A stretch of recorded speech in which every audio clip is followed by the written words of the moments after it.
ఈ షెడ్కి అధిపతిగా ఆయన ఉన్నాడు.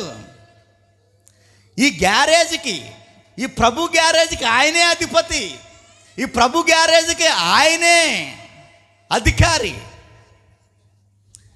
అలాంటి అధికారి ఉన్న మెకానిక్ దగ్గరికి రిపేర్ బళ్ళన్నీ రావాలా? అర్థమవుతుందా? ఏమో నేను ప్రతి ఆదివారం ఈ షెడ్కి నేను ఎందుకు వస్తున్నానో తెలుసా? నా ప్రభు దగ్గరికి నేను వెళ్తే నాకు తెలియకుండా ఏదైనా, ఏ నొట్టు లూజ్ అయినా, ఏ ప్రాబ్లం వచ్చినా నా ప్రభు నన్ను ఏం చేస్తాడు? సెట్ చేసేస్తాడు అనమాట. కండిషన్లో పెడతాడు, ఎప్పటికెప్పుడు కండిషన్లో పెడతాడు.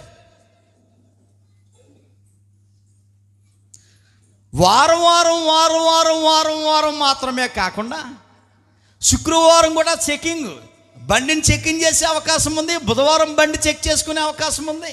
ఈ చెకింగ్ అనేటువంటిది చాలా అవసరం. బయట ఎక్కడన్నా ప్రార్థన పెడుతుంటే అక్కడ కూడా చెకింగే. ప్రభువే చెక్ చేస్తున్నాడు. జనరల్గా మనకున్నటువంటి ఆలోచన ఏంటంటే నేను పర్ఫెక్ట్ అనుకుంటాడండి.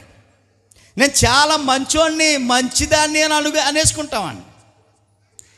ఎందుకు అనేసుకుంటామనంటే నేను ఎవరిని అన్యాయం చేయట్లేదు కదా, నేను కష్టపడుతున్నాను, బియ్యం మూట తెచ్చుకుంటున్నాను, నూనె ప్యాకెట్ తెచ్చుకున్నాను, కారం ఆయన అన్నీ తెచ్చుకుంటున్నాను, నా సొమ్ము నేను తింటున్నాను, ఎవరిని అన్యాయం చేయట్లేదా అనుకుంటుంటాం. అంతే, రైటే, నీ కష్టార్జితం నువ్వు తింటున్నావు.